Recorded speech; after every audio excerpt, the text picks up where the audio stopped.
Olá você, chegando com mais um PB Desporto nesse domingo, né? Final de domingo aqui em Portugal, 11 horas mais 25 minutos, no momento que a gente está a gravar aqui esse programa. E no Brasil, começo de noite, tivemos um domingo, um final de semana, né? Melhor dizendo, agitado, né? Apesar de não termos rodada do Campeonato Brasileiro, apenas um jogo em atraso.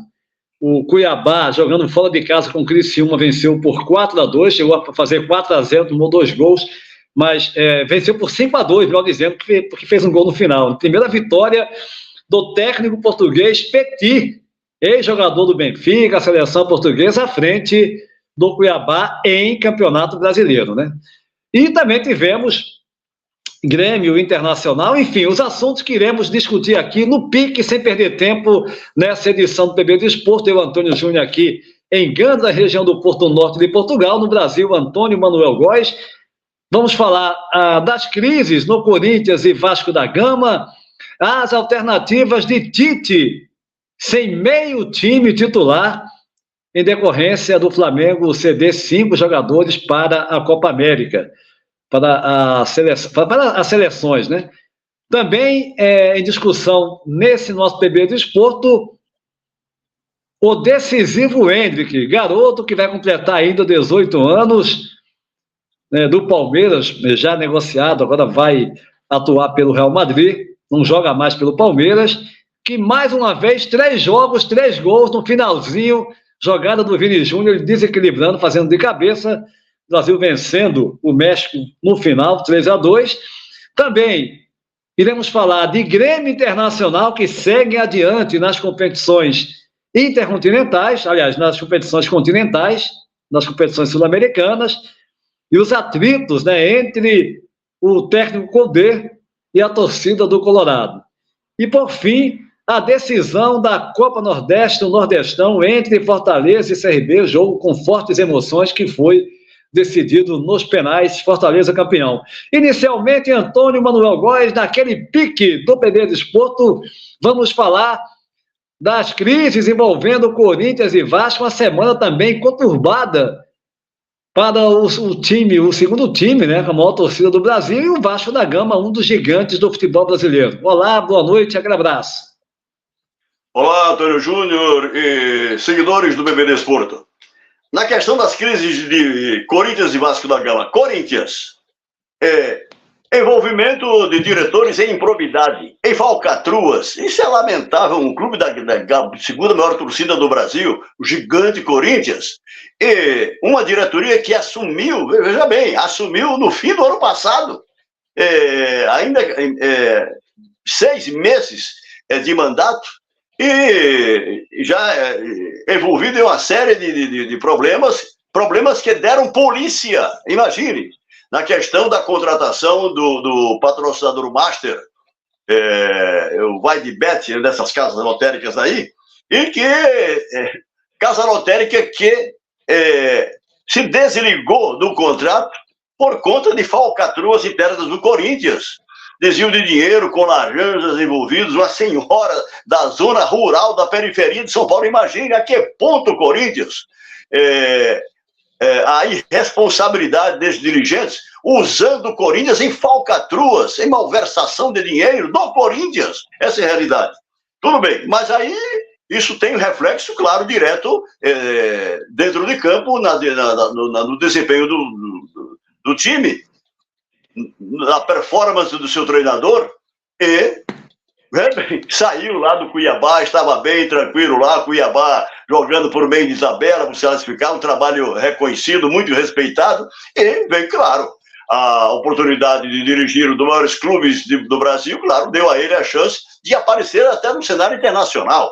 Mas o fato é que o Corinthians está em maus lençóis, essa é a grande realidade. Bem, o Vasco da Gama é surreal. Já dissemos aqui, já abordamos aqui, uma decisão judicial que entregou ao, digamos assim, acionista minoritário, só no Brasil mesmo, né? Acionista minoritário, que é o Vasco Associativo, o controle da SAF, que é a dona do clube de futebol.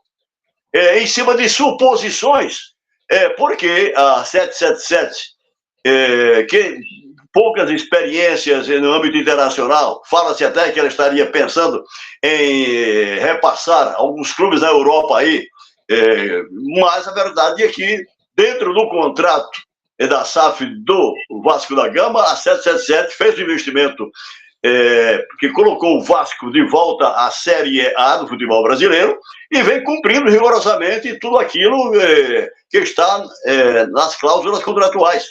A próxima etapa será em setembro, quando a 777 deverá injetar cerca de 300 milhões de reais e a última será exatamente em setembro. Tudo isso equivalente a 70% das ações que serão integralizadas após o pagamento lá em setembro de 2025.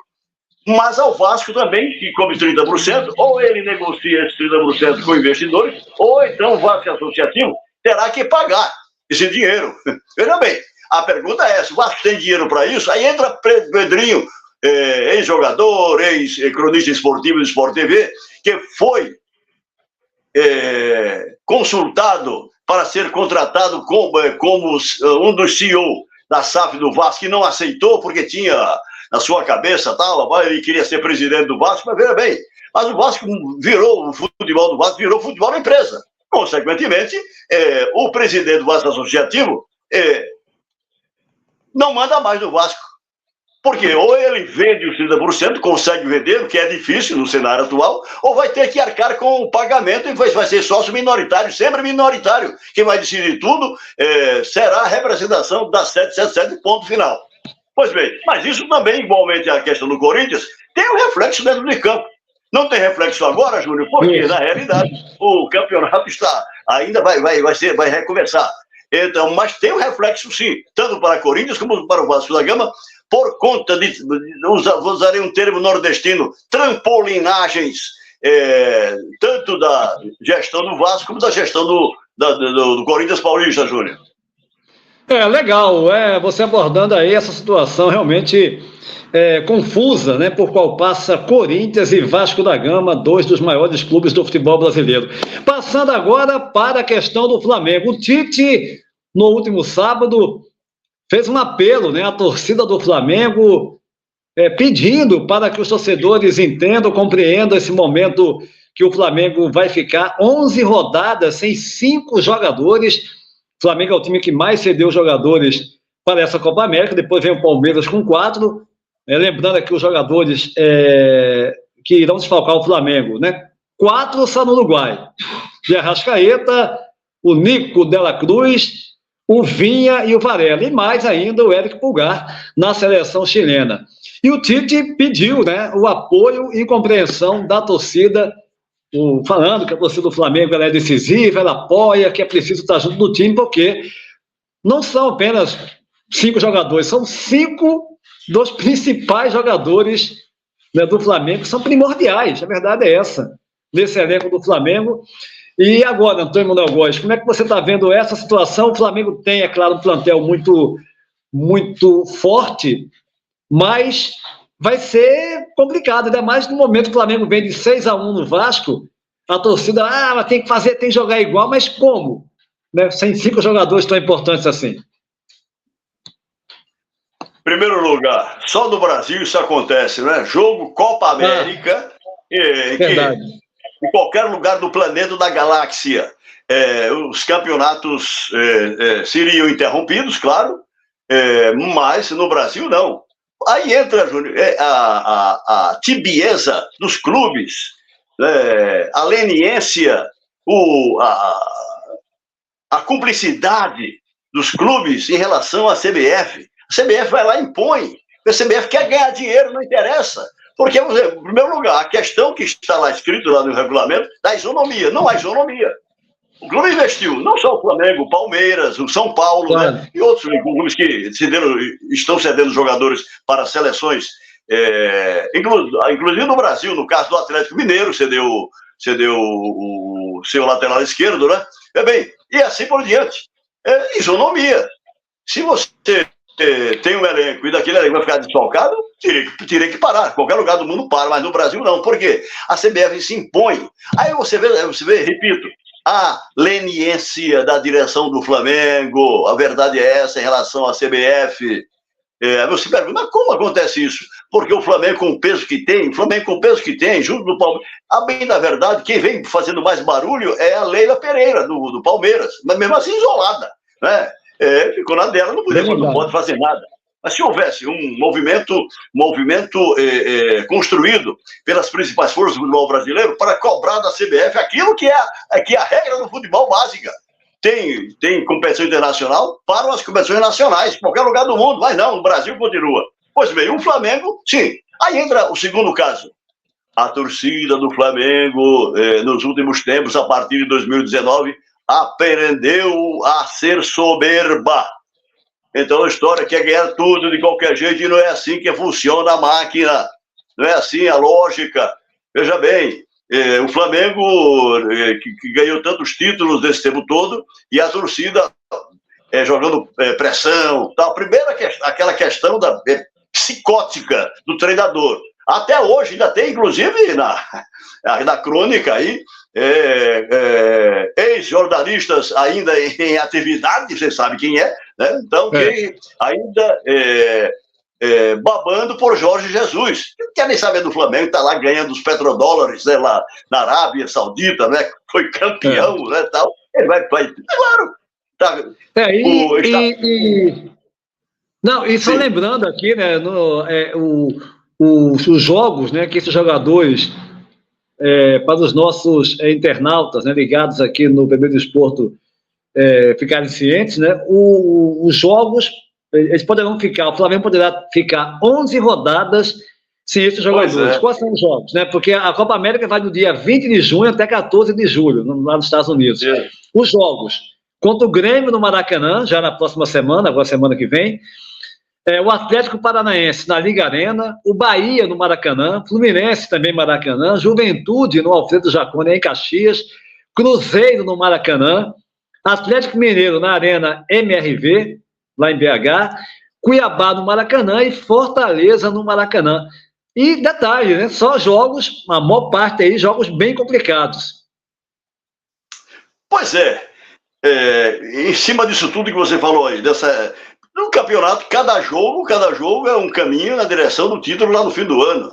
Se você perde agora, não, mas pode recuperar, porque o campeonato está no começo. Bem, começo é esse que se vai juntando pontos perdidos e que vão faltar lá no fim, em função exatamente desse fato. Não quer dizer que o Tite não tem alternativa, essa alternativa surpreenda. É melhor ter, mesmo com desfalque, ter um elenco muito forte, como é o caso do Flamengo, né, do que se ele não tivesse um elenco, né, desse nível. Né? Então, é claro, a situação... Ele tem como tentar, eu não vou dizer deixar no mesmo nível, mas ajustar ali de uma forma que o time consiga apresentar um bom futebol e disputar, né, essas partidas com condições de vencer também. Sim, mas quando você diz ajustar, você ajustar a máquina, é você exatamente... suprir uma necessidade e deixar no mesmo nível. Não é o caso do Flamengo. Como eu disse, poderá surpreender. Porque agora, Júlio, as atenções estão voltadas em cima, sabe de quem? De um garoto que está em formação, da idade do Endrick, o Lohan. É da mesma idade, da mesma fornada do Endrick. Vai completar também 18 anos agora, no meio do ano. O Endrick completa no dia 21 de... Da mesma geração. Da mesma geração. Pois então veja bem. Não, e já tem uma cobrança também, queira ou não, vai haver uma cobrança em cima de quem? Do Igor Jesus, que até já teve um momento melhor, né, nos últimos jogos não manteve aquele nível, né, inicial, mas vai haver uma cobrança em cima dele também. Pois aí eu repito na minha conversa sobre o Flamengo. A soberba, a intolerância da torcida e também de setores da crônica dita especializada e desses influenciadores de canais da internet, do YouTube, porque cobram. Veja bem, o jogador que está em formação, o Lohan está em formação. Fez um jogo espetacular dias atrás, fez. tudo bem, mas ele não está ainda pronto para ser titular do Flamengo. Até a história faz relação, mas o Endrick está. Não existe isso. Então, fica na cabeça do torcedor de que o Lohan é o novo Endrick. Lohan, Endrick é o Endrick. Não há maneira de comparação. Né? Então, a história. O Endrick é diferente, que a gente vai abordar daqui a pouco. Então, a história, então, a grande responsabilidade... Sim, até porque o Lohan seria o substituto do Arrascaeta. Tem que fazer o que o Arrascaeta faz. Veja bem. Sim, agora, qual é presumidamente, o treinador terá que vai usar mais como uma peça estratégica o Gerson, que vai deixar a sua função em que ele vem jogando bem para substituir no meio ali, no lugar de quem? No lugar do De La Cruz, provavelmente, né? Aí tem a saída do Pulgar, aí o Alan está lesionado, aí tem o Igor Jesus, que também é um jogador dessa mesma geração, novo ainda, né? Então a história, você vai jogar nas costas desses garotos a responsabilidade de manter o nível dos titulares. Como eu disse, pode acontecer, mas eu disse pode acontecer. Mas a tendência, com o peso da responsabilidade, vai ser uma série de oscilações. E você falou aí, diante desse adversário, desse compromisso que tem o Flamengo. Então, a torcida do Flamengo, a torcida e a crônica dita especializada tem que entender isso. Jorge Jesus já morreu para o Flamengo há muito tempo, está lá no paraíso, na Arábia Saudita. E ficam ainda esses idiotas. Não, porque, inclusive, sabe a colocação de um deles foi que o Flamengo não deve renovar com o Tite, não, porque isso seria, vou usar o termo que foi usado, uma sacanagem entregar à próxima diretoria um treinador com um contrato à frente. Porque o contrato do Tite vai acabar exatamente no fim do ano. No fim do ano. Veja bem, esse conjunto de aberrações que cercam o Flamengo vai ter um reflexo claro dentro de campo. Aí fica a pergunta é essa. E a torcida vai manter a sua soberba achando que pode tudo, que qualquer garoto que entra... Vou dar um exemplo agora. O Matheus Gonçalves foi devolvido para a equipe sub-20, tem idade ainda. Por quê? Porque o Matheus Gonçalves ainda no Resto Júnior tem impressão, não sou eu que vou dizer de maneira definitiva. Matheus Gonçalves é um jogador de muita técnica, mas hoje, na realidade do futebol, falta-lhe uma coisa, falta-lhe condicionamento, compleição atlética, entendeu? É um jogador franzino. Eu particularmente... Caminho também, é comum dessa mesma ideia, né, que você tem, e acho que é um jogador que ainda precisa ser preparado, né, precisa ser olhado até com muito carinho, né, porque é um jogador que já mostrou que tem um talento acima da média. Agora, você falou bem.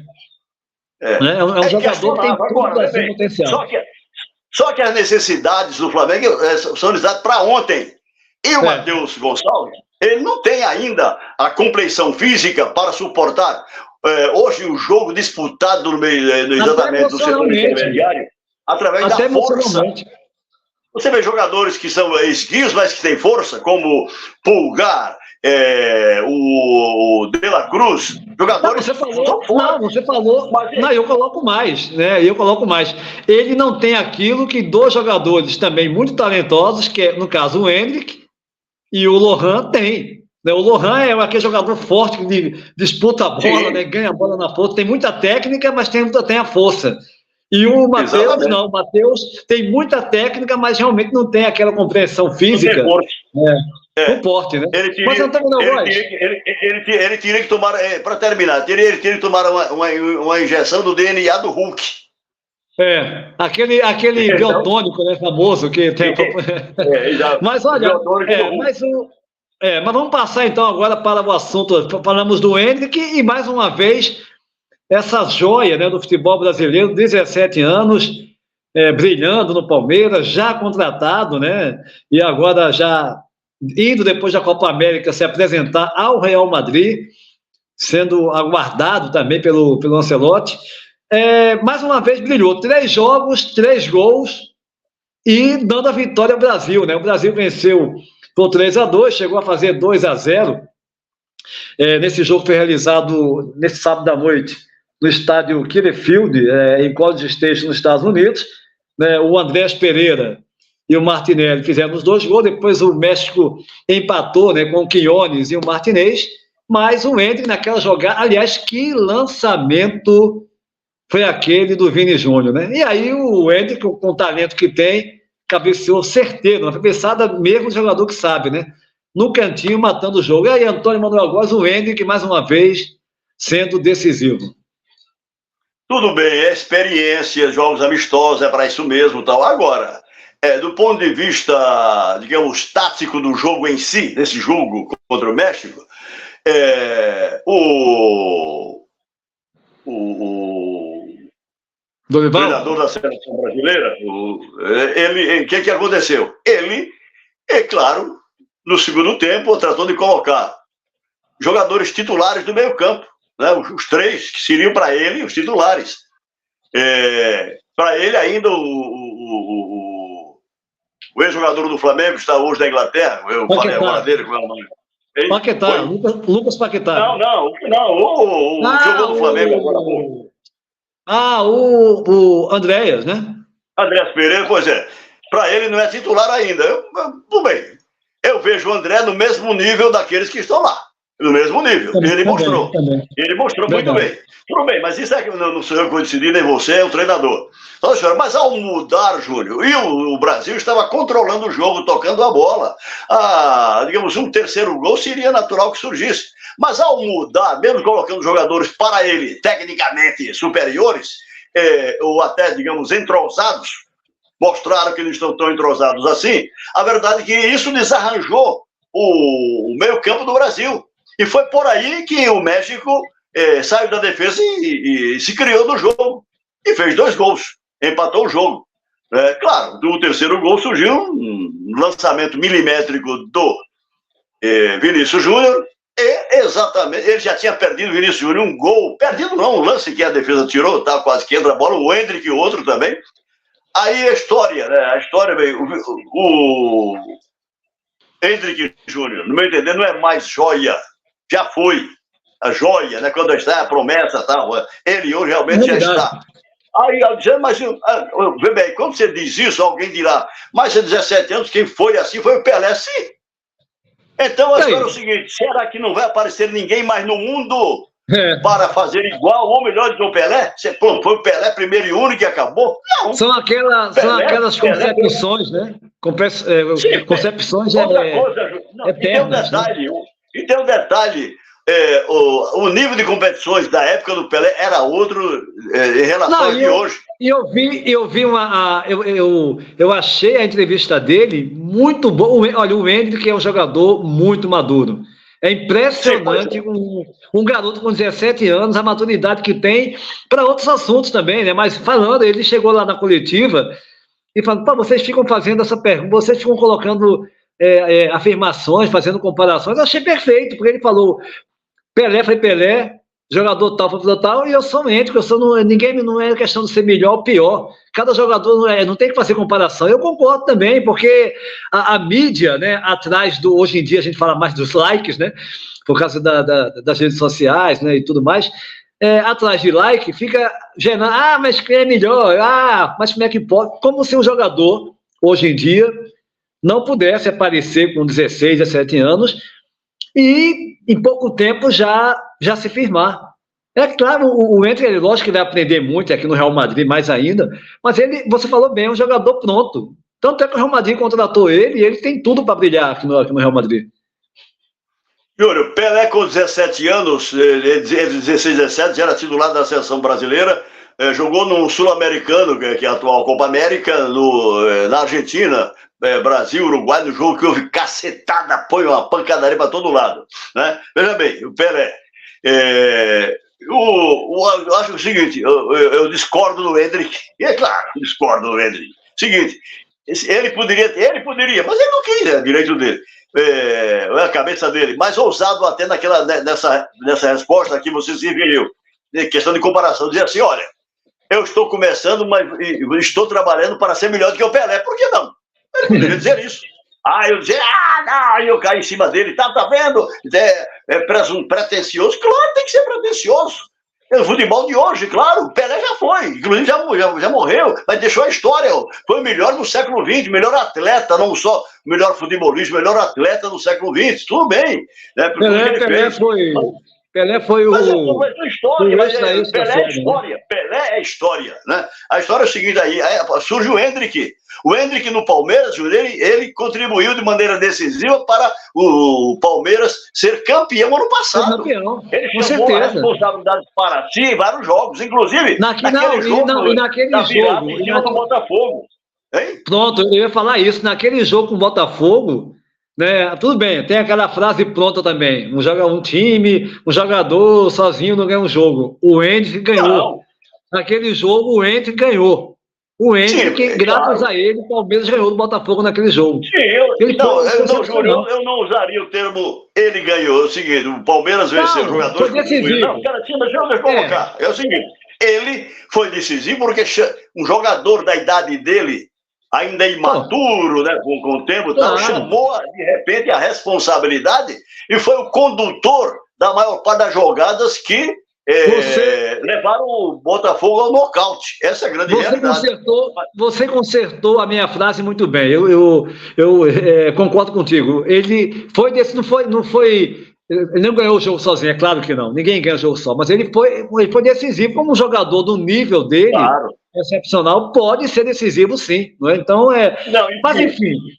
Sim, mas Júlio, tem um detalhe. Daí em diante, naquele campeonato, que todo mundo estava voltado, não era para quem ia ganhar o título, lembrar, todo mundo estava voltado para a derrocada do Botafogo, né?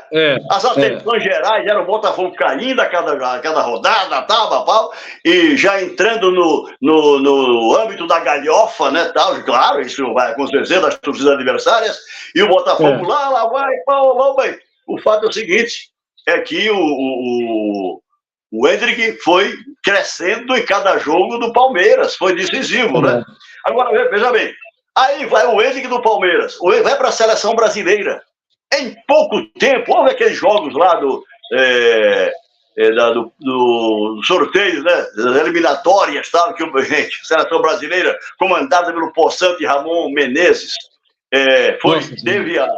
teve a proeza de ser desclassificada, não vai participar dessas Olimpíadas, o Brasil fica fora das Olimpíadas. Obrigado, Ramon. Obrigado, CBF. Agora, muito obrigado à CBF que colocou CBF, lá. Não, claro, em primeiro lugar, a CBF. O Ramon em si, dentro da sua limitação, não tem culpa nenhuma. Ele cumpriu aquilo que ele cabia, né? Então, não vamos crucificar o Ramon. Claro que ele é um treinador. Mas o conjunto do futebol brasileiro. Mas o Hendrick, Júnior, a partir daí, aí vem para cá. O Hendrick vem para a seleção brasileira, sob o comando de Dorival Júnior. Em todos os jogos ele foi um personagem importante. Veja bem, sem começar os jogos. É bom que se diga isso, né? Ele jogou na seleção brasileira até aqui 120 minutos. É o tempo inteiro dele na seleção brasileira. E o gol de ontem, Júlio, no primeiro momento da narração, o Luiz Roberto da Globo disse que ele tocou de raspão, mas até quem estava analisando com ele disse assim, não foi de raspão. Ele deu de cabeça, deslocou, matou o goleiro. Mas foi o que eu disse aqui agora, alguns minutos atrás. Cruzamento perfeito e ele deslocou com a categoria que tem, botou a bola no cantinho. Quer dizer, foi um gol perfeito no seu conjunto.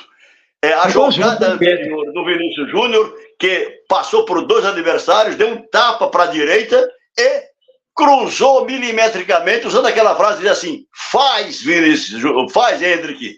E o Hendrick, veja bem, na posição clássica de centroavante, que ele não é, né?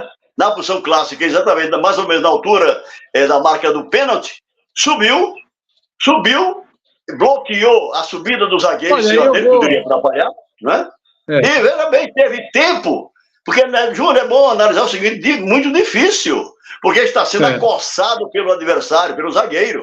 Ele podia perder o equilíbrio, não. Ele subiu com toda a propriedade, com vigor físico, teve espaço para a bola chegar e de cabeça ele colocar de costas, praticamente de costas para o gol, né? Quase que de costas, no canto posterior da posição dele, no canto esquerdo.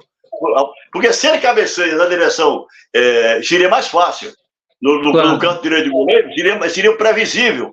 Mas aí é que está. Os craques são imprevisíveis, e foi isso que ele fez.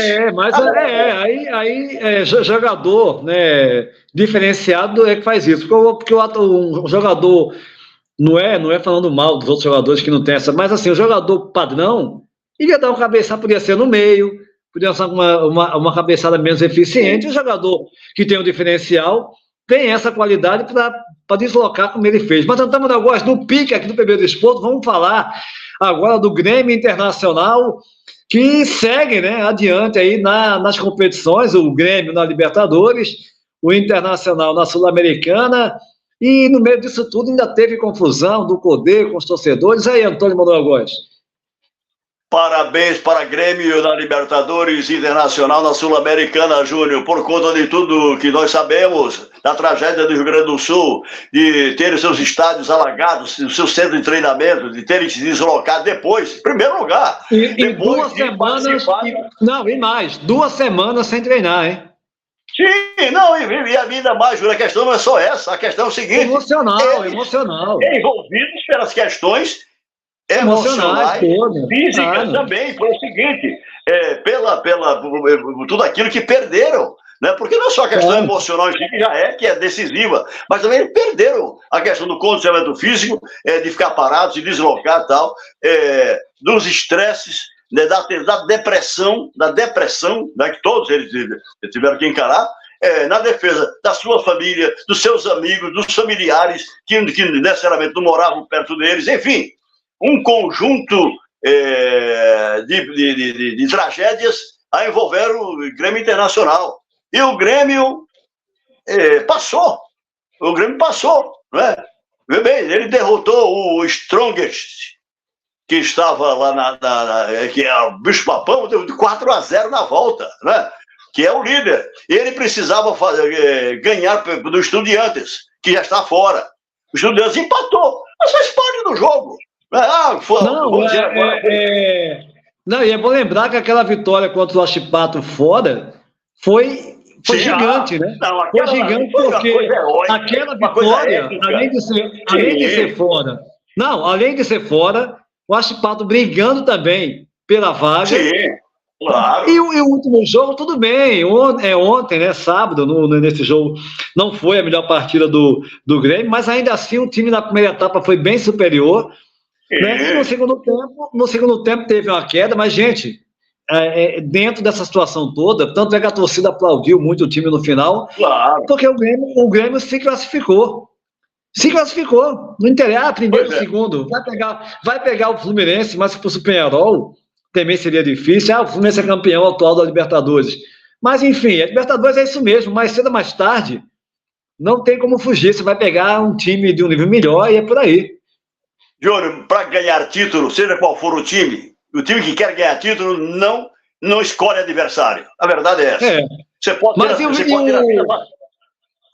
Você pode ter a vida facilitada num sorteio, num resultado de um jogo, mas concretamente, seja quem for, em qualquer lugar do planeta, para você ganhar o título, você estando em nível de disputa, claro, você não tem que escolher adversário. Tem que se sobrepor ao adversário, mostrar que é melhor do que ele. Se não for assim, não faz jus ao troféu. A verdade é essa. Mas o Internacional. O Internacional, o rival que jogou o Internacional. É o Internacional, que a casa dele de jogos é o estádio, é o Jacone, né? Então, são 2 estádios. O Jacone e também Criciúma também parece, né? Bem, em Santa Catarina. Veja bem, há uma questão que isso é deixada para lá, mas o Cudê, o temperamental Cudê, polêmico do Cudê e tal, mas isso é o perfil dele. Ele é uma pessoa muito decisiva, né? Ele tem a responsabilidade, lógico, tem a responsabilidade. Por trás de um salário alto, quero crer, tem a responsabilidade. Por onde ele passou, e até porque a gente sabe, no caso do Atlético Mineiro, prometeram, Júnior, reforço a ele e não deram. Ele terminou saindo. Coisa que treinador brasileiro, Júnior, não faz. Não me deu, prometeu, não deu, sai, tô fora. Ele fez isso. Aí a imprensa caiu de pau, em cima daquela história toda. Bom, acontece, ele volta, ele está volta para o Internacional, segunda vez. O Internacional fez boas contratações, vem a tragédia toda. Veja bem, mas há um problema interno lá, porque, claro, ele foi contratado agora, novamente, pelo grupo que está no poder lá do Internacional. Então, parte da torcida que é contra essa atual diretoria, as coisas do futebol, né? Então, vem especiando o Cudê, acompanhando agora as informações que há, eu vi isso até na Rádio Grenal, vem acompanhando sempre, mesmo nas vitórias, anteriormente já, né, tal, em cima do Cudê e tal, da história e tal, que querem o Cudê fora, veja bem. O que acontece? O Cudê é o treinador.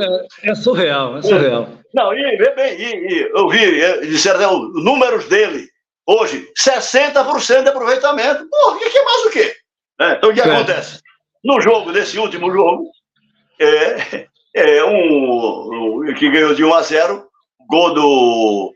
O nome dele, como é? Hilário? É o nome assim, não é? Não sei o nome. É o nome desse. É um argentino, que é substituto do Borré e do Valência, que estão em suas seleções.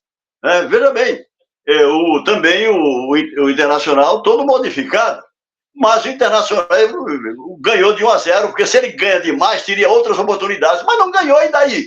O fato é que ele segue na competição, na Sul-Americana. Claro. E é bom lembrar que o Internacional chegou a estar numa posição de quase eliminação, né? Sim, claro. E conseguiu vitórias importantes e agora está aí, avançou na Sul-Americana, né? Ou seja, você falou bem, o mais importante é que, apesar dessa situação toda que aconteceu, né, que acontece ainda no Rio Grande do Sul, Grêmio e Inter avançam nas competições continentais. Vamos passando para o nosso último assunto, a decisão hoje, o segundo jogo decisivo da Copa do Nordeste, uma grande partida também, primeiro jogo Fortaleza lá, jogando em casa, né? E Fortaleza venceu por 2-0, e aquilo que muita gente não acreditava, o CRB, que, volto a dizer, faz um ano muito bom, dentro das limitações que a gente conhece muito bem do futebol alagoano, com todos os problemas. O CRB vem fazendo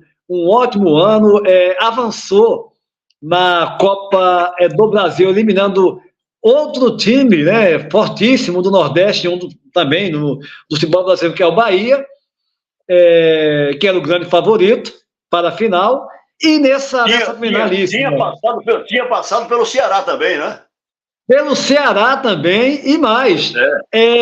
Chega numa final com Fortaleza, que era o favorito, é claro, gente. Fortaleza é a equipe mais forte, não tem nem que comparar a estrutura. Por isso mesmo, quando eu digo que o CRB está fazendo um ano excelente, é mediante a realidade do futebol de Alagoas, sobretudo, onde, apesar dessa situação toda, o CRB consegue, com um trabalho, é bom lembrar aqui, tá, do um técnico muito competente, Daniel Paulista, que está na sua segunda passagem pelo CRB, 61 jogos, 33 vitórias, 16 empates, 12 derrotas, livrou o time, né, da zona do rebaixamento no ano passado na Série B e terminou a competição em 9º lugar com 57 pontos. E agora chega a uma final, gente, a final da Copa Nordeste, uma das competições mais importantes do futebol brasileiro, faz 2-0, foi para os penais, né? Também foi ali acerrado, e logo o jogador principal, Anselmo Ramon, bate mal e manda a bola lá, a bola foi lá no trapiche, foi lá na praia da avenida, né?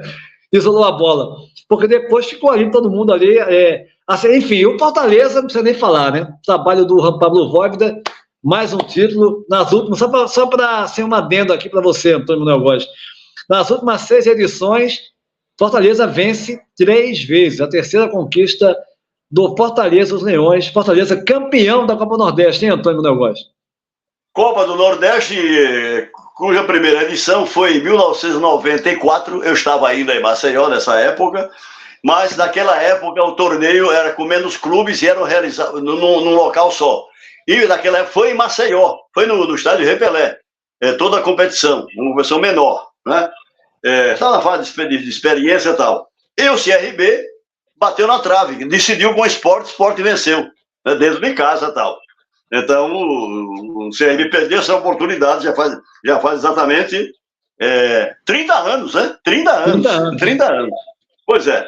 Agora, o CRB, claro, dentro da limitação, a pena que os clubes, a gente tem que entender que não tem, por exemplo, não tem grandes contratações, ou até um elenco, não tem mais jogadores para se manter, para manter o nível. Se um clube grande, tipo Flamengo, Palmeiras, Atlético, tem um elenco e tal, no momento agora desse, que a gente falou aqui, no começo do programa, na perda de jogadores para seleções, nos desfalques, tem problemas para um ajuste, imagine um clube como o CRB, e contratou o nome dele, como é o nome dele? Anselmo o quê? Anselmo Ramon. Tem 2 nomes dele. Anselmo Ramon. Jogador experiente, já jogou na China, no Japão, enfim, salvo engano, na Turquia também. É um jogador experiente, um jogador rodado, 36 anos, não é? Ou 35, 36 anos, bem. Jogador forte, que se cuidou a vida toda, foi um profissional na acepção do termo, né? Cuidou da sua vida, da sua carreira, deve estar com boi na sombra, né? Provavelmente, né, tal. Mas quando, claro, ele não é do nível da primeira prateleira, mas ele é lá da terceira prateleira do futebol brasileiro, digamos assim, mas ele está no nível bom. E tem feito aí contratos aí e joga no CRB, né? Realmente, um time bem ajustado, com um treinador. Júnior, sabe de uma coisa que eu observo? A Série B tem uma série de treinadores assim, da mesma faixa etária do Daniel Paulista e outros, que têm aparecido pontificado. Só que não tem tido oportunidade na Série A. Não tem oportunidade. Em cima daquilo que a gente até entende assim em termos, né, do imediatismo da torcida dos grandes clubes. Se não contratar um treinador cheio de medalha, tal, hoje tem que ser do exterior, Argentina ou Portugal são os 2 principais mercados que pontificam na Série A, não vale. É toda a história. Porque não há paciência com esses nomes aí que aparecem bem, dentro das suas limitações, de tudo aquilo que eles dispõem nesses clubes onde trabalham. Mas um trabalho realmente excepcional, com uma equipe bem postada, sabia da sua necessidade dentro de casa, a torcida, 17.700 pagantes, torcedores no estádio Rei Pelé. Para quem conhece o Rei Pelé como nós conhecemos, tá? Eu que fui da inauguração do Rei Pelé lá atrás, 25 de outubro de 1970, né? Veja bem, que na época o Rei Pelé era para ser quantas mil pessoas, falaram em 100 mil, e depois foram baixando e tal, mas realmente o Rei Pelé tiraram, até esse número hoje, de 17.700, por conta exatamente dos ingressos que venderam. Mas se perguntar assim, qual é a capacidade do Rei Pelé? Ninguém sabe por quê? Porque não tem cadeira. Tiraram as cadeiras todas, né? Resolveram aqui, a gente diz assim, em Maceió, por conta da quebra-quebra da insanidade das torcidas de CSA e CRB, resolveram tirar o sofá da sala. Tiraram as cadeiras. É piada, né? Coisa do nosso estado. Bem, mas isso é outra questão. Mas o CRB levou uma grande torcida, foi uma festa bonita. Teve, antes de começar o jogo, um show alusivo ao São João Nordeste, muito bem, dentro da realidade nordestina, muito bem feito, entendeu? A torcida vibrando, todo mundo distribuindo bandeira para todo mundo. Foi uma festa, foi um espetáculo, né? Um espetáculo visual que não fica a dever a nenhum grande centro do Brasil. E é bom que diga isso, né? O que comprova que a Copa Nordeste é uma competição, não é de hoje, né? Muito tempo já, muito bem organizada e que chama a atenção, né, de todo o país, né, de todo o Brasil, porque é uma competição, eu mesmo defendo, a gente até já discutiu isso, vamos discutir isso em outra ocasião, já estamos chegando no final, mais um minutinho aqui do nosso programa, mas eu defendo sempre defendi, não é de hoje, que a gente tivesse competições desse mesmo molde nas outras regiões do país, ao invés de termos estaduais. Mas, enfim, é uma discussão para outro momento, né? Aí é que está. Mas isso a gente vem falando, chovendo no molhado. Mas os campeonatos estaduais não acabarão, eles interessam a CBF. Porque, exatamente, é uma moeda de troca para as federações estaduais, que são cartórios que vivem às expensas dos clubes, coitados clubes. Imaginem Alagoas, os clubes do interior de Alagoas têm que ser federados, né? O Jaciobá de Pão de Açúcar, o Zumbi de União dos Palmares, estou falando em cidades assim, o time de São Miguel dos Campos, o Penedense de Penedo, e outros mais, tal, o Coruripe, enfim, o Olho da Guense, o time de Santana de Ipanema, tem que ser federados. Para jogar no campeonato lá, paupérrimo da realidade alagoana. Mas ele sustenta a federação. O presidente da federação, um garoto, filho de um sujeito lá que chegou a vice-presidente da CBF, foi colocado lá com 24 anos, que era presidente de um clubeco lá com todo respeito ao clubeco lá de Santa Rita, de Boca da Mata, uma cidade que tem 2 ruas, uma que sobe e uma que desce, sem demérito da rua, nem das ruas que os moradores merecem todo o nosso respeito. Mas a verdade é o seguinte, os câmaras estaduais interessam a CBF, por quê? Porque exatamente para garantir os votos dos presidentes para o esquema criminoso que domina o futebol brasileiro há muitas décadas, desde o tempo do finado, sem nenhuma saudosa memória, João Avelange. Antônio Manuel Góes, vamos aqui então fechando mais uma edição do PB do Esporto, onde a gente discutiu vários assuntos, né? Assuntos pertinentes, assuntos que estão aí em pauta, né, sendo discutido, né, nesse final de semana, porque tivemos essa final da Copa Nordeste, Jogo do Brasil, né, o Ende sendo decisivo, os problemas, né, do Corinthians e do Vasco, enfim, o Internacional e o Grêmio avançando nas competições sul-americanas, e a gente volta numa próxima edição. Lembrando, nessa segunda-feira vai ter um curtas do PB do Esporto, mas falando unicamente aqui da Europa, né? PB do Esporto, canal aqui em Portugal. Vamos discutir o futebol aqui na Europa. Agora estamos já na época, né? Agora de férias, né, dos times, já pensando aí na próxima temporada 2024-2025. A todos, então, um abraço e até a próxima.